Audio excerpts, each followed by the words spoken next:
Hi everyone. So today I want to talk again about the Jeshua Letters. I mentioned these last week. This book has meant a lot to me over the last few years.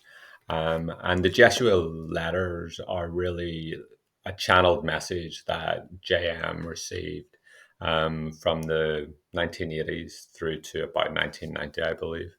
Um, and let's not get caught up in what they are, but let's get caught up, I guess, in the message that we receive through them. Um, Over the past week, I've gone back to this book and I have allowed it to sink into my consciousness again. Um, I've started reading through the book from the start again, but in a kind of meditative way, allowing passages to sink into my consciousness, meditating on them, resting on them, not pushing them to mean or not trying to force meaning or force understanding or find like tools and things that I should be doing, but just to allow them to bring the reality through, bring a sense of what is real beyond this world into my being and into my consciousness. So, in this video, I'll just share a few of the passages, the sentences that have meant something to me over this past week that have kind of resonated with my heart and share some of my contemplation with regards to them. And hopefully, it's of benefit to you. Maybe they'll resonate with you, maybe they won't. Maybe something that I kind of move over quickly will actually penetrate more deeply with you. So just allow that to happen and acknowledge whatever it is of reality that hits home for you. Okay. So I've noted down some of these passages and sentences, and I'll just share them now, okay? So the first statement that I want to share is the following. Jeshua says this very clearly. Your only thought has been one, separation from me. Your only thought has been one, separation from me. And he is saying this in a very general sense about all of humanity. Our only thought has been one, separation from me. So we think an awful lot of things in our day to day lives. We think good things, supposedly bad things. Supposedly, we have fearful thoughts, we have hopeful thoughts. We have loving thoughts, we have hateful thoughts as well.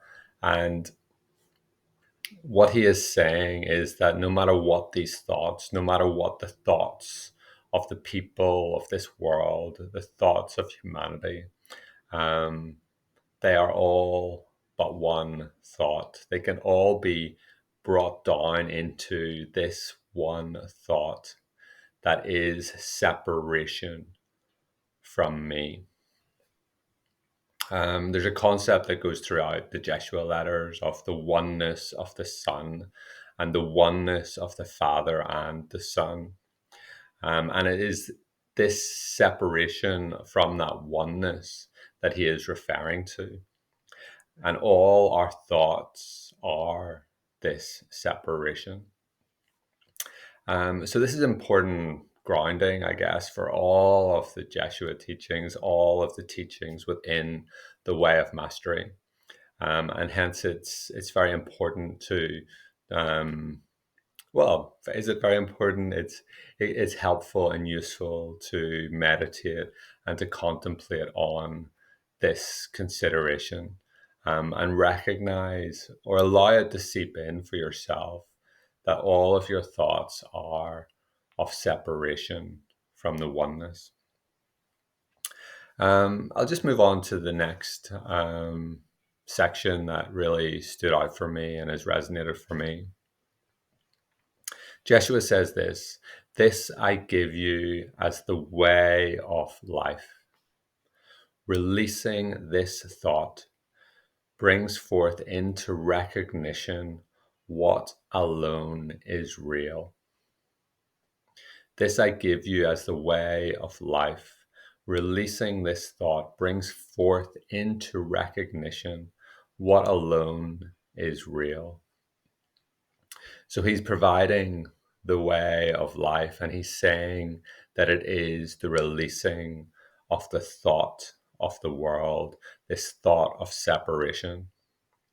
And when we do this, when we are able to release the thought of separation, separation from somebody else, separation from the Father, separation from the Christ, when we're able to release this thought of separation, it brings forth into recognition what alone is real. And that is the reality of this unity, and recognizing that reality as ourselves. And so that is what he's leading us to. And I know at times it can seem like a lofty idea, and these things can feel lofty, but when we settle ourselves and we let go of the multitude of thoughts that go through our mind, and then when we permit ourselves to say, I am releasing the thought of separation, then what comes forth is this recognition of the reality of our oneness. And then we can live in that, and we can experience that and flow in that. Another thought that Jeshua spoke, that I've written down here, is the following, and it kind of moves on from what we've been discussing. He says, the world means nothing. And that's quite a stark statement for all of us who run about in our daily lives. How on earth can this world mean nothing? It's hard for us to believe that the world means nothing. But in many ways, he's contrasting reality, which is not the world, with the dream of the world. Okay. And he's saying that we think the world has meaning, but in reality, it is simply a dream of separation from the unity, which is all that is real. So, again, this is helpful to meditate on, to allow it to sink in. It gives a release from the striving that a lot of us do, the lack of peace that a lot of us can have. He goes on to say, in relation to this idea that the world means nothing, he says, your inner cry for the world to mean something is the cry of everyone who would insist on separation from the Father. So we often have this inner cry for the world to mean something. We want it to mean something. Something supposedly bad happens in our lives, and we wonder what it means. We want to achieve things so that our lives can mean something. We put this compulsion and focus on ourselves to create meaning.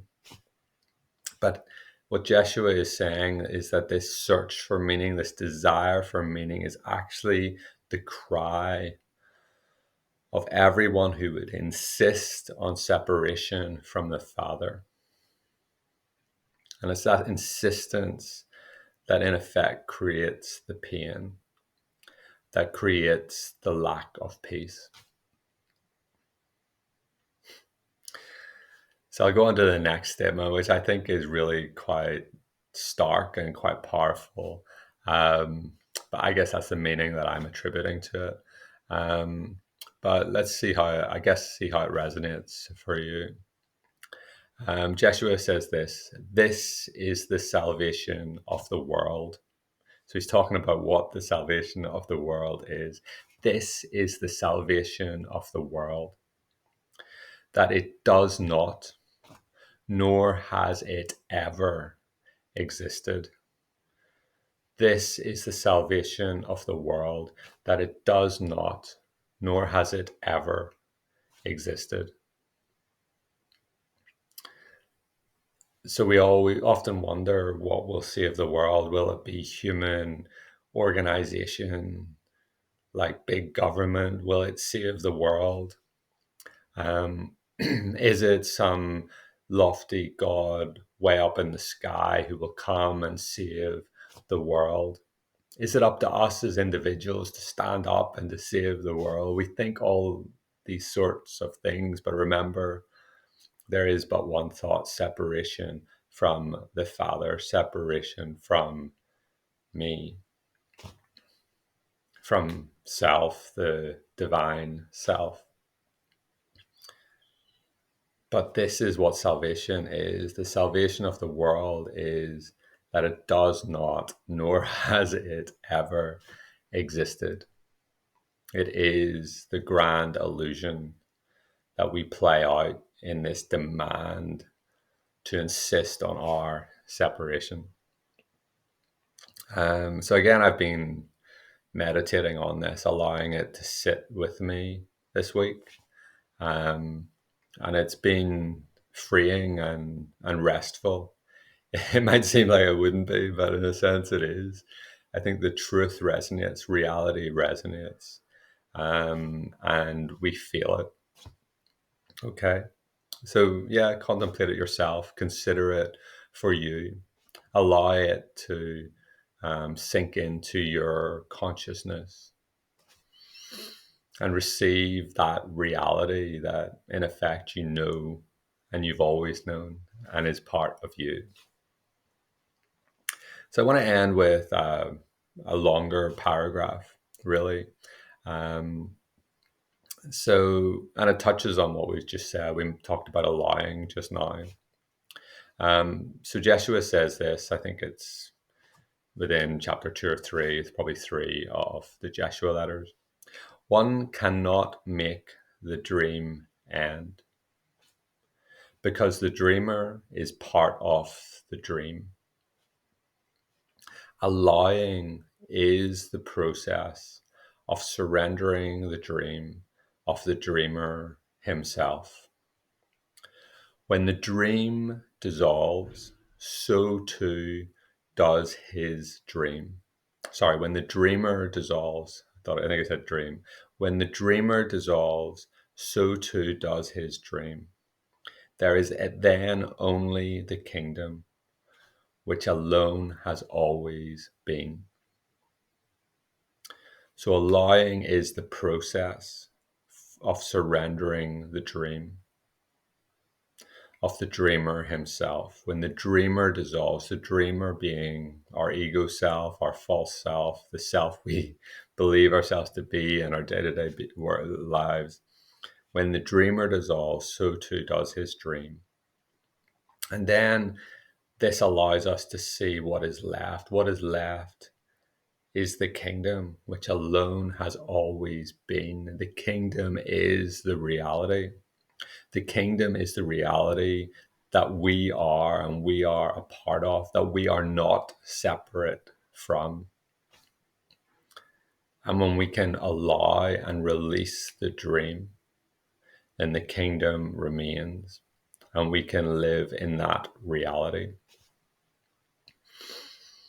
So this is just the first few chapters of the Jeshua Letters. And to be honest, there's so much more depth than even those small snippets that I've shared. So I encourage you to read them, to contemplate them, to let them sink in. I'll put a link to the Jeshua Letters on the christmind.info website under this video. So do check them out. Don't come with any preconceived ideas, but just come with an openness and an allowing